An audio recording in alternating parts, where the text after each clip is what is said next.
میں رائمنڈ میں تھا تو ایک ساتھی نے کہا کہ آپ کو ایک آدمی کا گھر دکھانا ہے، آپ کو لے کے چلتا ہوں، اس سے ملاقات بھی ہو جائے گی، بات بھی ہو جائے گی، میں اس کو گھر دکھاؤں، آپ نے ایسا گھر کہیں دیکھا ہی نہیں ہوگا۔ چلے گئے اس کے گھر، آگے کوئی 2-2.5 ایکڑ میں گھر میں اس نے جو بنایا ہوا تھا باغیچہ، واقعی میں نے ایسا کہیں نہیں دیکھا۔ پاکستان میں تو کہیں نہیں دیکھا، باہر دیکھا ہے، لیکن پاکستان میں ایسا کہیں نہیں دیکھا۔ تو وہ ہمیں ساتھ لے کے وہ آدمی چلتا رہا اور دکھاتا رہا، یہ ایسے بنایا، یہ ایسے بنایا، یہ ایسے بنایا۔ پھر ایک بڑی خوبصورت جگہ تھی، اونچی سی پہاڑی مصنوعی، وہاں کرسیاں تھیں، وہاں بیٹھ گئے۔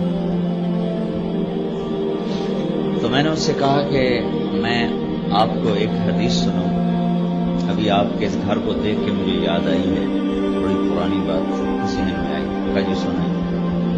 میں نے کہا اللہ کے نبی نے فرمایا کہ ایک بادشاہ نے پچھلے زمانوں میں ایک محل بنایا اور بڑا خوبصورت عالیشان بنایا، پھر اس نے لوگوں کو دعوت دی کہ آؤ بھائی میرا محل دیکھو۔ ساری رعایا اس کا گھر دیکھنے آئی، پھر اس نے کھانا بھی کیا تھا، پھر پوچھا بتاؤ بھائی میرا گھر کیسا ہے، تو سب نے بڑی تعریف کی، بہت اچھا۔ 2 آدمی پیچھے بیٹھے ہوئے تھے، وہ چپ۔ تو بادشاہ کی نظر پڑی، بھائی یہ نہیں بولے، تو اس نے ان سے پوچھا بھائی تم نہیں بولے ہو، تم بھی تو کچھ بتاؤ کہ یہ کیسا ہے۔ وہ کہنے لگے جی آپ کے گھر کی جتنی تعریف کی جائے اتنا ہی کم ہے، لیکن اس میں 2 بڑے نقص ہیں، 2 بڑے عیب ہیں، وہ اگر نہ ہوں بس پھر تک گلی کوئی نہیں۔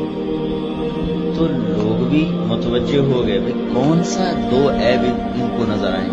سونے چاندی سے تو اس نے گھر کو مزین کر دیا، موتیوں ہیروں سے اس نے اس کو روشن کر دیا۔ تو بادشاہ نے پوچھا کیا ہیں وہ 2 عیب؟ کہا جی پہلا نقص اور عیب تو یہ ہے کہ اس گھر کا بنانے والا خود مر جائے گا ایک دن، اور دوسرا عیب یہ ہے کہ یہ گھر اجڑ جائے گا ایک دن۔ باقی سب ٹھیک، کہ پیچھے کی ٹھیک رہ گیا، ہر شاید تو تم مانجا موبائل پیچھے ٹھیک کیا رہ گیا، تو ہر شاید تو تم نے رگڑا دے دیا۔